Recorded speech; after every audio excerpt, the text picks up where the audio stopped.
एक बार मल्लाह, एक जगह की कथा है, मल्लाह मछली पकड़ रहे थे। मछली पकड़ रहे थे एक सरोवर में, जाल फेंक दिया और सरोवर में महात्मा चिवन बैठ करके तपस्या करते थे जल के अंदर, जल समाधि लिए थे। बाबा जी फंस गए। अब मल्लाहों ने जब बाहर निकाला कि आज लगता है बड़ी मछली फंसी है, मल्लाह बेचते थे मछली को, मार्केट में बेचेंगे, बड़ा सुंदर काम चलेगा आज तो। जब बाहर देखा तो वो डर गए, राम राम राम, महात्मा चिवन, बाबा बाबा क्षमा करो। महात्मा जी बोले तुम्हारा धंधा है, कोई क्षमा नहीं, जो तुम करते हो मछली के साथ वो हमारे साथ भी करो। बोले हम तो मार्केट में बेच करके घर बार परिवार चलाते हैं। बोले हमको भी बेचो। अब महात्मा जी की आज्ञा। सो मल्ला सारे वो महात्मा जी को ले गए मार्केट में और राजा के शहर में गए। लेकिन महात्मा जी ने कहा कि याद रखना जो खरीदने वाले हैं वो मेरी बोली सही लगाएं, यदि बोली गलत लगाई तो वो कोड़ी हो जाएंगी, उसको दंड भी मिलेगा। मेरा जो मूल हो वो लगाया जाए। अब किसी में महात्मा को कौन लेगा भाई? जो मछली के ग्राहक हैं वो महात्मा जी को लेंगे क्या? राजा को समाचार मिला तो राजा आया तुरंत बग्घी पर बैठ करके, और राजा ने कहा कि मैं महात्मा जी को खरीदूंगा।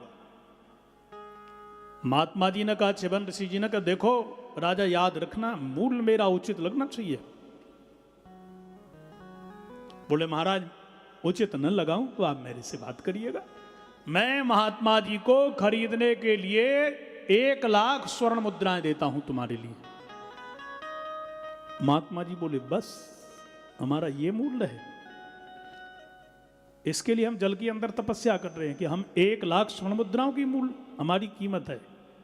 बोले 1 करोड़ देता हूं। लास्ट में बोला आधा राज्य दूंगा इन मल्लाहों के लिए। बोले आधा राज्य तुम्हारा और आधा राज्य हमारा, तो इसका मतलब तुम हम बराबर हो गए दोनों की दोनों। तुम महलों में बैठे भोग विषय में रक्त हो, मस्त हो, और हम जल के अंदर बैठ करके सर्दी गर्मी सहन करके तपस्या कर रहे हैं, तो दोनों बराबर। अच्छा बोले पूरा राज्य दिया मैंने महात्मा जी के लिए। बोले राजा ये बता तुमने जल के अंदर कभी तपस्या करी? नहीं करी। तुमको राज्य मिल गया, तुम राजा हो, और फिर मैं भी राजा बन गया, क्योंकि मेरा मूल्य भी उतना ही है, तो तुम हम तो बराबर हो गए ना दोनों की दोनों। ये भी तुलना एक जैसी हो रही है। अंत में राजा ने कहा सोच विचार करके कि मैं महात्मा जी के बदले आप सभी मल्लाहों के लिए एक गैया देता हूं। महात्मा जी खुश हो गए। मेरा मूल्य गाय है, क्योंकि गाय में सब बसते हैं। गाय में जो गैया की पूंछ है ना, में हनुमान जी रहते हैं, घुमा करके ऊपर से आपके सारे ग्रह टल जाएंगे, भूत पिशाच निकट नहीं आवे। हनुमान जी के मंदिर जाओ चाहे मत जाओ, गैया की पूंछ को अपने ऊपर से, जहां गैया की पूंछ लंबी हो, बड़ी सगुनकारी हो।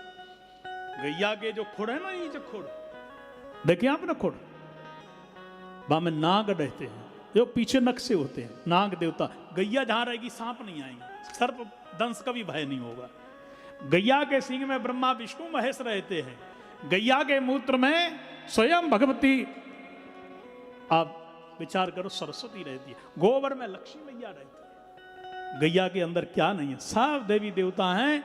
आपने गैया को रोटी खिला दी, आपने गैया को हरी घास खिला दिया, आपने हनुमान जी को लड्डू भी खिला दिए, विष्णु भगवान को आपने भोग रबड़ी को लगाए दो, आपने सबके लिए भोग लगा दिया। कान्हा जी ने माखन मिश्री खा लिया, सब देवता प्रसन्न हो गए।